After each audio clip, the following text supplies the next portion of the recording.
Representative from the 17th.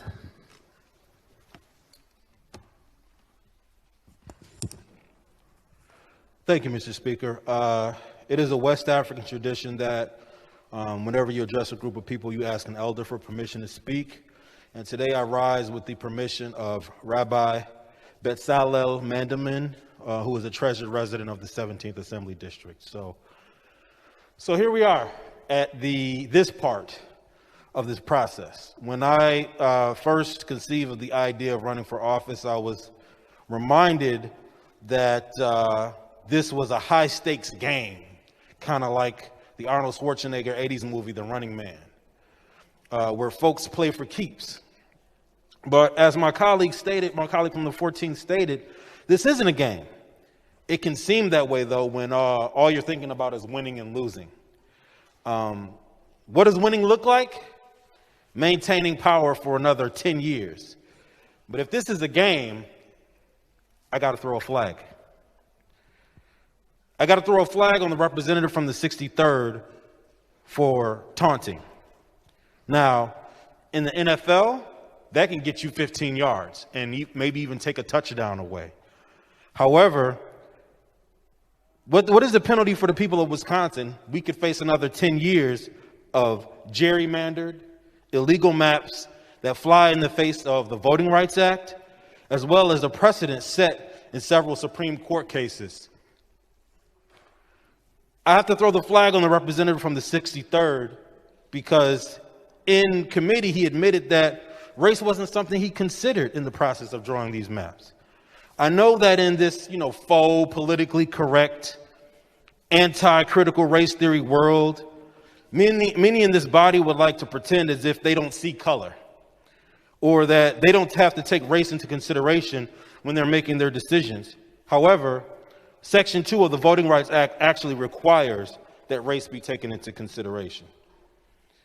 I've met and had some outstanding conversations and received some excellent advice from my colleagues on the other side of the aisle.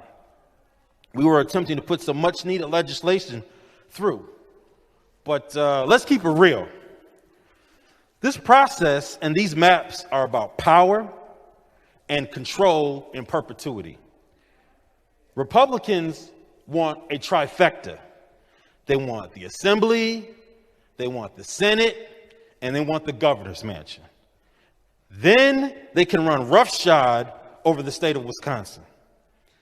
The representative from the 63rd talked about issues that appeal to the residents of Wisconsin. So what would be law in Wisconsin if the Republicans were to achieve the perpetuitous trifecta that they desire?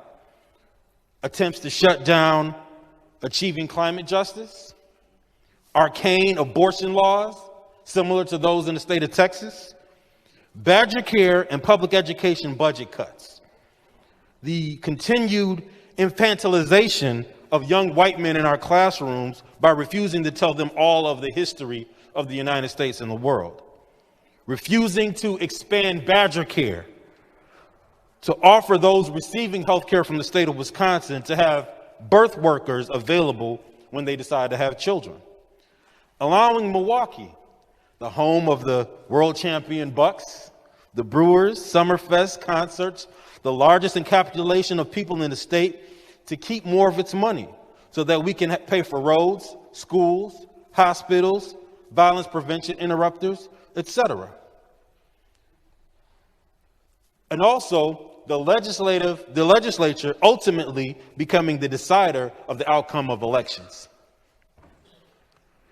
And the increased mass incarceration in the state of Wisconsin. And I don't want to be disingenuous by dismissing the validity of Gill versus Whitford. You don't make it all the way to the Supreme Court if there's not some merit in what's happening in your case. Mr. Speaker, these maps are trash. Basura, garbage, gnoli, zevel, fugazi, crap. It sucks. It's poopy, foo-foo, whatever kind of words you can think of.